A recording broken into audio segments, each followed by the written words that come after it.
C'était une tueuse à gages, mais devant son mari. Elle faisait toujours semblant de ne pas savoir se servir d'une arme, tirant volontairement à côté. Pete, lui, souriait en coin, et prit un fusil à air comprimé. Il toucha plusieurs fois le centre de la cible. Le visage de Julie devint peu à peu sérieux. Pete venait d'éveiller en elle l'esprit de compétition. Elle leva son arme et tira plusieurs coups d'affilée, tous au centre de la cible. Pete resta bouche bée. Le soir même, ils se retrouvèrent à la maison, en pleine suspicion. Pete tenta une approche en servant du vin, puis, profitant d'un moment d'inattention, jeta discrètement la bouteille au sol. Ce simple réflexe confirma les soupçons. Julie était bien tueuse. Elle jeta elle aussi son verre aussitôt, mais c'était trop tard. Pete prétexta aller chercher une serviette, fonça dans le bureau récupérer une arme. Julie prit sa voiture et s'enfuit. Pete sauta le mur pour la rattraper. Un tir accidentel frappa la vitre de Julie, qui, furieuse, fonça droit sur lui.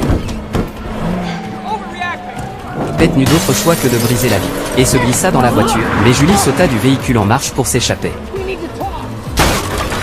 Le lendemain, Julie revint avec une équipe, vida complètement l'arsenal de Pete. Fou de rage, Pete s'infiltra dans l'agence de Julie, mais fut repéré par le système. Julie effaça immédiatement les données et s'échappa à l'aide d'une corde et d'un pistolet à clous. Pete ne put se résoudre à tirer. Il la regarda s'enfuir sans rien faire. En fouillant les restes dans un incinérateur, Pete trouva un indice. Il se fit passer pour un ingénieur, et monta dans l'ascenseur d'un immeuble en construction. Mais c'était un piège tendu par Julie.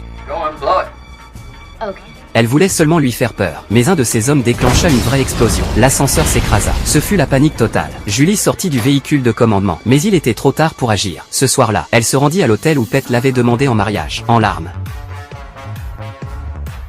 Pete apparut soudain. En réalité, il avait pris un autre ascenseur, et trompé les caméras avec des images falsifiées.